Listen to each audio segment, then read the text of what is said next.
Morning students, I hope you all are doing well.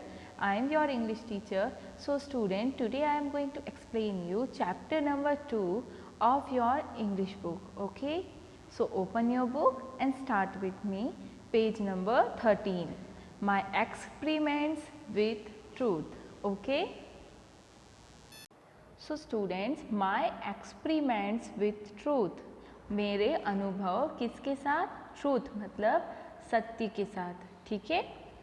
Which among the following books is written by Gandhi ji. Students, Gandhi ji ने काफ़ी सारी books लिखी है. आपको बताना है इनमें से कौन सी बुक गांधी जी के द्वारा लिखी गई है. First, India wins freedom. ये बुक किसके थ्रू लिखी है स्टूडेंट्स? अबुल कलाम के थ्रू. ठीक है. सेकेंड, गीतांजलि. गीतांजलि बुक किसके थ्रू लिखी गई है स्टूडेंट्स? रविंद्रनाथ टैगोर जी के through. Next, Satyagraha in South Africa. ये किसने लिखी है स्टूडेंट्स? गांधी जी ने. So students, Satyagraha in South Africa किसके थ्रू लिखी है? गांधी जी के through. Is it clear? Now student, हम इस चैप्टर पर आते हैं. Okay. I must have been about 7 when my father left Porbandar for Rajkot to become a member of Rajasthan Court. मैं जब 7 साल का था, मेरे फादर पोरबंदर को लेफ्ट मतलब छोड़ना, छोड़कर राजकोट आ गए थे. किस चीज़ का मेंबर बनने के लिए? राजस्थान कोर्ट का मेंबर बनने के लिए. There I was put into a primary school and I recollect those days, including the names and other particulars of the teachers who taught me. So students, वो जब 7 साल के थे तब क्या हुआ? उनके फादर पोरबंदर से राजकोट आ गए. किस चीज़ के लिए? मेंबर बनने के लिए राजस्थान कोर्ट का. अब क्या हुआ? उनको वहाँ पर प्राइमरी स्कूल में रखा गया. ठीक है. तो वो अपने पुराने डेज को क्या कर रहे थे? रिकॉल्ड कर रहे थे, मतलब पुराने दिनों को याद कर रहे थे.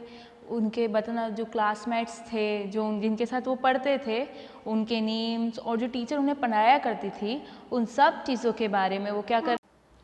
I could only have a mediocre student. मैं एक एवरेज बच्चा हुआ करता था. I had already reached my 12th year. और मैं अभी तक 12 साल का हो चुका था. I do not remember having ever told a lie either to teachers or to my classmates. मुझे अभी तक याद नहीं कि अभी तक मैंने कभी अपने टीचर्स और क्लासमेट्स, स्कूलमेट्स मतलब जो स्कूल में साथ में पढ़ते हैं, उनसे कभी झूठ बोला हो. I used to be very shy and avoided all company.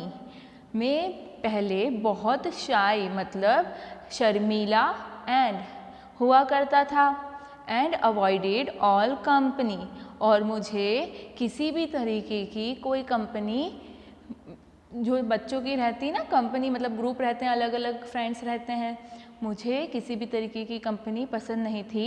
मैं उन सभी चीज़ों को अवॉइड मतलब उस चीज़ों पे ध्यान नहीं दिया करता था. My books and my lessons were my sole companions. मेरी किताबें और मेरे लेसन्स क्या थे? अकेले ही मेरे सोल कंपेनियन मतलब अकेले ही मेरे साथी थे. To be at school at the stroke of the hours and to run back home as soon as the school closed. मैं स्कूल में पढ़ने के लिए चला जाता था, और जैसे ही छुट्टी होती थी, जैसे ही मतलब स्ट्रोक मतलब क्या है? बेल रिंग होती तो एक ही जगह पर हिटिंग होती है ना, उसको बोलते हैं. तो जैसे ही छुट्टी होती थी तो मैं दौड़कर अपने घर आ जाता था. That was my daily habit. और ये मेरी रोज़ की आदत थी. I ran back because I could not bear to talk to anyone. मैं दौड़कर इसलिए चला जाता था क्योंकि मैं किसी और से बात करना नहीं चाहता था. I was even afraid lest anyone should poke fun at me. और मुझे इस चीज़ से डर भी लगता था कि कोई भी मेरा मजाक ना बना दे. There was an incident which occurred in the examination. एक ऐसा इंसिडेंट मतलब हादसा हुआ जो कहाँ हुआ, मेरे एग्जामिनेशन के टाइम पर हुआ. ठीक है. Now turn the page, page number 14. My first year at the high school and which is worth recording. वो मेरे हाई स्कूल का फर्स्ट ईयर था जिसमें मेरे साथ एक इंसिडेंट हुआ, हादसा हुआ और वो रिकॉर्ड करने लायक था. Mister gills the educational inspector had come on a visit for inspection. उस वक्त मिस्टर गिल जो एजुकेशनल इंस्पेक्टर थे वो आए हुए थे विजिट के लिए और इंस्पेक्शन करने वो आए थे. He had given us 5 words to write. उन्होंने हमें मतलब हमारी पूरी क्लास को 5 वर्ड्स दिए लिखने के लिए. As a spelling exercise. किस तरीके से एक स्पेलिंग की जो एक्सरसाइज रहती है, आप लोगों को भी डिक्टेशन किया जाता है ना, यस, वैसे ही स्पेलिंग की एक्सरसाइज के फॉर्म में उन्होंने 5 वर्ड्स दिए. One of the words was cattle. उसमें से एक वर्ड था, वो क्या था, cattle. I had miss spelled मतलब मैंने उस वर्ड की स्पेलिंग जो थी वो करेक्ट नहीं लिखी थी, वो रॉन्ग थी. The teacher tried to prompt me with the point of his boot. मेरे टीचर ने मुझे ट्राई किया था पैर से, अपने जूतों से इशारा करते हुए, but I would not be promoted. पर मुझे वो इशारा समझ में नहीं आ सका.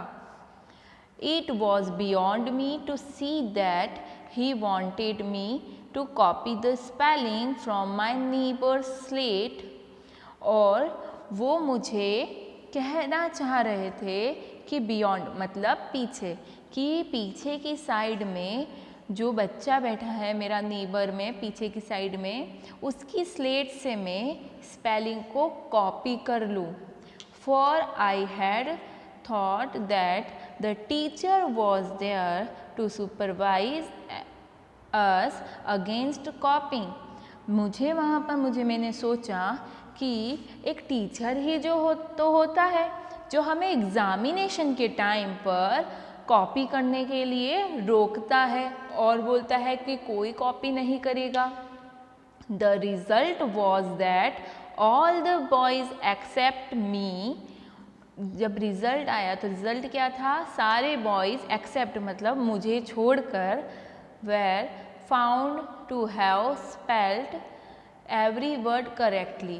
मुझे छोड़कर क्लास में जितने भी बॉयज़ थे उन सभी की स्पेलिंग क्या थी, करेक्ट थी. ठीक है. और उनका जो वर्ड था उसमें वो सारी लेटर्स सही जगह पर थे और मेरा वर्ड भी करेक्ट था. Only I had been stupid. सिर्फ एक मैं ही मूर्ख बना. The teacher tried later to explain this stupidity to me. Teacher ने मुझे कोशिश करी बताने की मेरी मूर्खता को, स्टूपिडिटी को, बट विदाउट इफेक्ट. पर मुझ पर उस चीज़ का कोई असर नहीं पड़ा. I had never could learn the art of कॉपिंग. मैंने कभी कॉपी करना नहीं सीखा, किसी की कॉपी करना मैंने नहीं सीखा.